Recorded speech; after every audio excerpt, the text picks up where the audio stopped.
presented by Aryan Films, Sahadganj। प्रेम से बोली बाबा बासुकीनाथ की।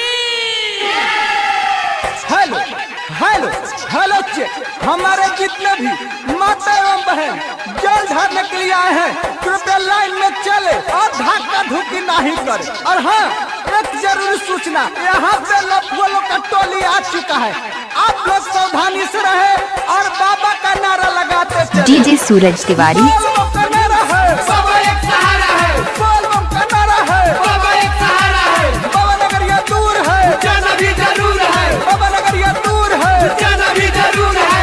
घर हमारे हवे जिला मोतिहारी, धारे बजल हम सबसे अगाड़ी।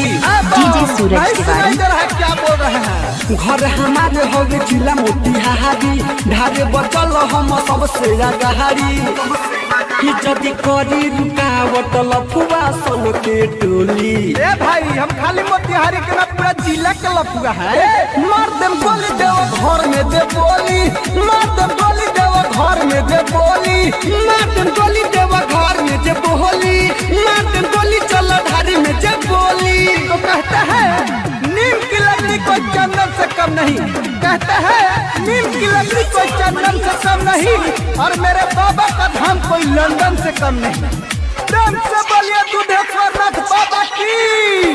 DJ Suraj Tiwari, music director Shashi Singh, music director Shashi Singh. पेन्हनी हगे रुआ कपड़ा, केहू करी नहीं लफड़ा, सभे कमर लचका है, गला बाजी नहीं कचरा।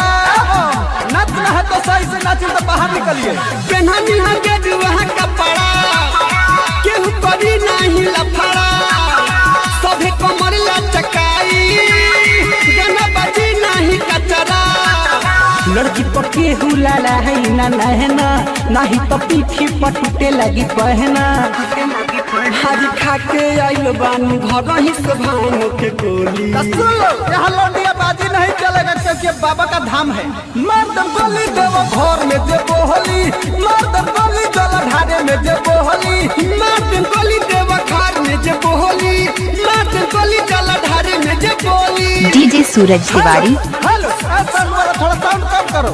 एक आवश्यक सूचना, हमारा सिला न्यूज टीम की तरफ से सभी कंवरिया को हार्दिक हार्दिक अभिनंदन करती है और करती रहेगी। Recording by Sheela films, DJ Suraj Tiwari, चिलम छाप जिंदाबाद, जिंदाबाद जिंदाबाद, चिलम छाप जिंदाबाद, जिंदाबाद जिंदाबाद। हमारे टीम की गौरी हेमंत जी नहीं दिख रहे, कृपया मेरे बात को सुनने में साउंड के पास आए।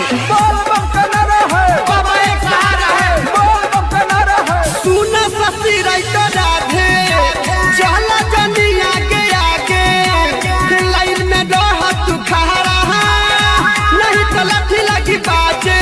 ऐसा सिसी नहीं मानिएगा, लाइन में चलिए, लाइन में। हाँ हाँ, सुनो शशि राइटर राधे, चलो ना तू आगे आगे, लाइन में रह तू खड़ा, नहीं तो डंडा लगी बाजे। रोहित गुडू अशोक के बोलावा, निकलिस कन्हैया के गाना बजावा, होके भगवती में मगन डीजे पर सब के हुडोली। सब कंवरिया बम मेरे डीजे के पास आके नाचे। मर्दन गोली देव घर में दे बोली, मर्दन गोली देव घर में दे बोली, मर्दन गोली चल ढारे में दे बोली, मर्दन गोली देव घर में दे बोली। डीजे सूरज तिवारी,